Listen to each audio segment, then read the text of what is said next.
শেষমেশ শপিংটা করেই ফেললাম। জানো তো অনেকদিন ধরে ভাবছিলাম শপিং করতে যাব, কিন্তু কিছুতেই করতে পারছিলাম না, যেহেতু বাবার বাড়িতে ছিলাম। তো তারপরে এখানটায় আমি শ্বশুর বাড়িতে আসতাম, তারপর তো শপিং করতে যেতাম।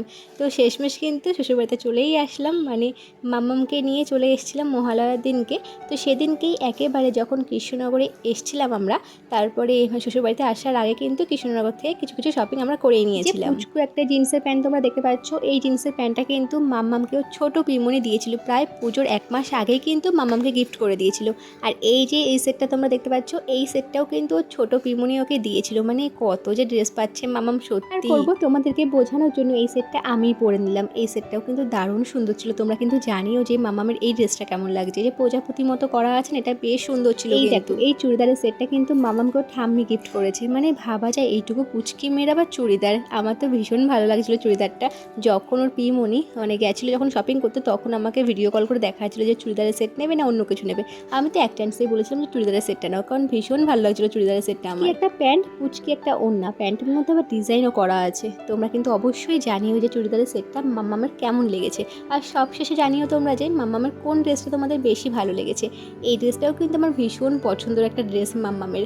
তো এই ড্রেসটা কিন্তু মানে দিয়েছে ওর বড় পিমনি। ছোট পিমনি অবশ্য পছন্দ করে কিনে নিয়ে এসেছিলো, মানে সমস্ত শপিংগুলো কিন্তু ও ছোট পিমনি করে নিয়ে এসেছিলো মাম্মামের জন্য। এই জিন্সের প্যান্টটা তোমাদেরকে প্রথমেই দেখালাম, ওই জিন্সের প্যান্টটা। আর এই ড্রেসটা কিন্তু প্রথমেই দিয়ে গেছিলো ওর ছোট পিমনি ওর জন্য। তো বড় পিমনি তখনই পাঠিয়ে দিয়েছিল ড্রেসটা, সমস্ত কিছু ছোট পিমনি নিয়ে এসেছিলো। আর এই দেখো, ফ্লিপকার্ট থেকে কিন্তু একটা ড্রেস চলে এসেছিলো মাম্মামের জন্য। এই ড্রেসটা কিন্তু আমার দাদা গিফট করেছে, মানে আমার মিঠির মামা গিফট করেছে ওকে। তো আরেকটা ড্রেস আসার কথা আছে, তো আপাতত তো ওটা আসেনি বলে তোমাদের সঙ্গে আমি শেয়ার করতে পারলাম না। এইটা এসছে, তার জন্য তোমাদের সঙ্গে এটাই শেয়ার করছি।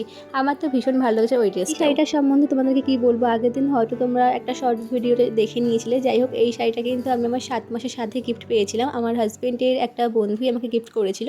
তো ওরা এসেছিলো, ভীষণ একটা সুন্দর শাড়ি নিয়ে এসেছিলো। তো এই শাড়িটা মানে তারপর না আমার মানে ব্লাউজ পিস বানানো হয়নি বলে আর পরা হয়নি। তো আমি আর শাড়ি নিইনি। আমার বরমশাই তো বারবার বলছিল শাড়ি নেওয়ার জন্য, যেহেতু একটা পুজো বলে কথা। কিন্তু আমি শাড়ি পরে কোথায় যাবো মাম্মামকে নিয়ে। যাই হোক, এই শাড়িটা ছিল, তাই জন্য মানে ব্লাউজ পিস বানাতে গেছিলাম। দেখো, ব্লাউজ পিসটা নিয়েই গেছিলাম, কিন্তু বানিয়ে আর দিল না, যেহেতু 1 সপ্তাহ বাকি আছে পুজোর। যেহেতু আমি শাড়ি পরতাম না, এটাই ভেবে নিয়েছিলাম যে এবারের মানে পুজোতে আমি চুড়িদার পরেই কাটিয়ে দেবো। তাই জন্যই কিন্তু কোনো রকম শাড়ি নিয়ে মাতামাতি করিনি, ব্লাউজটাও বানানো হয়নি আমার। কি আর করবো, বরমশাই এত জোর করলো, তাই জন্য শেষমেশ এই শাড়িটাই নিয়ে গেছিলাম ব্লাউজটা বানানোর জন্য। কিন্তু এটাও বানিয়ে মানে দিল না, তাই জন্য ও আরও রেগে গেছিলো। তাই ওকে বলে ফেলেছি যে মানে বলেছি যে আমি কালী পুজোর সময় জগদ্ধাত্রী পুজোর সময় শাড়ি পরবো। তো যাই হোক, এই চুড়িদারটা নিয়েছি, কিন্তু চুড়িদারটার হালটা তোমরা বুঝতেই পারছো কেমন। চুড়িদারটা ভীষণ বড় হয়ে গেছিলো, মানে ডবল এক্সেল নিয়ে আমি চলে এসেছি। বুঝতে পারছো কতটা মাথা খারাপ হয়ে গেছে আমার। আমার বর গেছিলো, কিন্তু ও বারণ করেছিল নিতে না, যেহেতু আমার ভীষণ পছন্দ হয়ে গেছিলো চুড়িদারটা। তো ভেবেছি যে মানে দোকানে গিয়ে ফিটিংস করে নেব, কিন্তু সেটাও আর হলো না। বলেছে পুরো কাটিয়ে কুটিয়ে মানে ছোটো করতে হবে।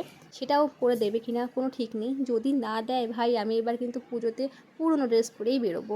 তো এটাই মাথায় আমি ঢুকিয়ে নিয়েছি, কিন্তু বুদ্ধি করে আমি ঠিক এটা ম্যানেজ করি। যেহেতু মামামকে নিয়ে শপিং করতে গেছিলাম, যেদিনকে বাড়ি থেকে ফিরেছিলাম, তো মামাম দোকানে গিয়ে ভীষণ দুষ্টুমি করাতে কিন্তু আমি জাস্ট ওই উপর ড্রেসগুলো পছন্দ করেছিলাম, অতটা মানে গায়ে দিয়ে দেখিনি। শপিং মল থেকে কিনলে কি হয়, মানে পুরো ঠিকঠাক হয় ড্রেসগুলো, কিন্তু বাইরের দোকান থেকে কিনলে মানে একটু সাইজগুলো না মানে উল্টোপাল্টা থাকে। তো ভেবেছিলাম হয়তো মানে একটু ফিটিংস করে নিলেই হয়ে যাবে। তো এটা ভাবিনি যে অনেক বড় বড় ড্রেসগুলো হয়ে যাবে। দেখো, এটাও কিন্তু এক্সেল নিয়ে আমি চলে এসেছি, কিন্তু মানে এখন আর মানে চেঞ্জ করার সময়ও নেই, আর আমার বরমাসের টাইমও নেই। তার জন্য এটা দোকানে নিয়ে কিন্তু ঠিক করতে হবে। আর ভেবেছিলাম আমার মা তো সেলাই করতে পারে, মা হয়তো ঠিক করে দেবে। তো জানি না কি করব, মানে আপাতত চেঞ্জ করছি না, ওটাকে এই দুটোকে কেটে কুটে ঠিকঠাক করতে হবে। চুড়িদারগুলো সত্যি ভীষণ সুন্দর লেগেছে আমার। তো ওড়নাটার মধ্যে এত সুন্দর কাজ আছে, আমি এটা কিন্তু খুলেও দেখিনি, এখন কিন্তু খুলে দেখছি। প্রথম যে চুড়িদারটা তোমাদের সঙ্গে শেয়ার করলাম, ওটা তোমাদের দাদা ভাইয়ের পছন্দ। তারপরে কিন্তু এই চুড়িদারটা আমার ভীষণ পছন্দ হয়ে গেছিলো বলে আমি নিয়ে নিয়েছিলাম। এই চুড়িদারের কালারটা না ফোনে তেমন একটা বোঝা যাচ্ছে না, কিন্তু ভীষণ সুন্দর একটা মিষ্টি একটা কালার। তো এই চুড়িদারটা আর নাকি ওই চুড়িদারটা, তোমাদের কোনটা বেশি ভালো লাগছে তোমরা কিন্তু জানিও। মাত্র এই দুটো চুড়িদারই আমি নিয়েছি, আর শাড়ি নিতে অনেকবার বলার পরেও আমি নিইনি। মানে কত বোকা তোমরা বুঝতে পারছো আমি। কেউ মানে শাড়ি গিফট করতে চাইছে, সেদে সেদে দিতে চাইছে, তবুও আমি নিচ্ছি না। কি করব বলো, আলমারি ভর্তি শাড়ি রয়েছে, এই মুহূর্তে আমার দরকার নেই, দরকার হলে আমি ঠিক নিয়ে নেব। তো মামাম এখানটায় ঘুমোচ্ছে, আমি একটুখানি ঘুমিয়ে নিই। দুপুরবেলা জেগে জেগে এই ভিডিও করছিলাম। আর আমার মা মানে শাশুড়ি মা টাকা দিয়েছে, সেগুলো পরে আমি শপিং করবো, তোমাদের সঙ্গে পরে শেয়ার করবো। তো চলো, মামামের পাশে আমি একটুখানি ঘুমিয়ে নিই, এই জিনিসগুলো গুছিয়ে নিই। টাটা। তোমরা কিন্তু অবশ্যই জানিও শপিংগুলো কেমন লেগেছে তোমাদের।